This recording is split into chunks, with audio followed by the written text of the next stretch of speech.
লাহৰিজান দুদু কলনীত হাকোটা লগাই বিদ্যুৎ চুৰি কাৰ্যৰ বাতৰিৰ প্ৰভাৱ। বিদ্যুৎ বিভাগে নতুনকৈ লগালে কেবুলৰ তাঁৰ। দেওবাৰে দিনৰ 12মান বজাত অসম নাগালেণ্ড সীমান্তৰ দুদু কলনীত APDCL পুৰণি বিদ্যুতৰ তাঁৰ সলনি কৰি নতুন কেবুল তাঁৰ লগায়। উল্লেখযোগ্য যে একাংশ অসাধু লোকে অসম নাগালেণ্ড সীমান্তৰ উচ্ছেদিত এলেকাত পুনৰ বসতি স্থাপন কৰাৰ পিছত সেই স্থানত বিদ্যুৎ লাইনৰ পৰা হাকোটা লগাই বিদ্যুৎ চুৰি কৰা কাৰ্যৰ বাতৰি প্ৰচাৰ হোৱাৰ পিছতেই আজি সংশ্লিষ্ট বিভাগে সেই ঠাইত বিদ্যুৎ কেবুল তাঁৰ সংযোগ কৰে। আজি লাহৰিজানত এক সংবাদমেল সম্বোধন কৰি দুৰ্নীতি বিৰোধী যুৱ শক্তি অসম কাৰ্বি আংলং জিলা সমিতিৰ সভাপতি চিত্ৰ বৰুৱাই APDCLৰ তাৎক্ষণিক ব্যৱস্থা গ্ৰহণৰ বাবে ধন্যবাদ জ্ঞাপন কৰে। ইয়াৰ উপৰি দুদু কলনীত দুবাৰকৈ উচ্ছেদ হোৱাৰ পিছতো সন্দেহজনক বসতি স্থাপন কৰাক লৈ আশ্চৰ্য প্ৰকাশ কৰি শীঘ্ৰে এই লোকসকলক পুনৰ উচ্ছেদ কৰিবলৈ দাবী জনায় নেতাগৰাকীয়ে।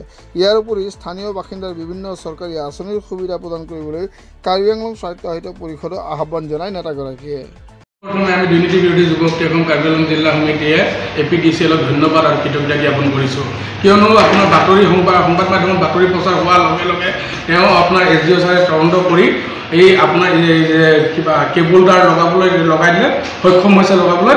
যিভাৱে চোৰাংভাৱে তেওঁলোকে চোৰাং কৰি আছিলে বিদ্যুৎ, এই বিদ্যুৎ আপোনাৰ তেওঁ কেবুল তাঁৰ লগোৱা ইমিডিয়েটলি তেওঁলোকে চোৰাংটো বন্ধ কৰি দিয়া হৈছে। আৰু আমি এই কাৰ্বি আংলং স্বায়ত্তশাসিত পৰিষদক এটা আমি আগতো দাবী জনাইছিলোঁ, এতিয়া আমি দাবী জনাবলৈ বাধ্য হৈছোঁ।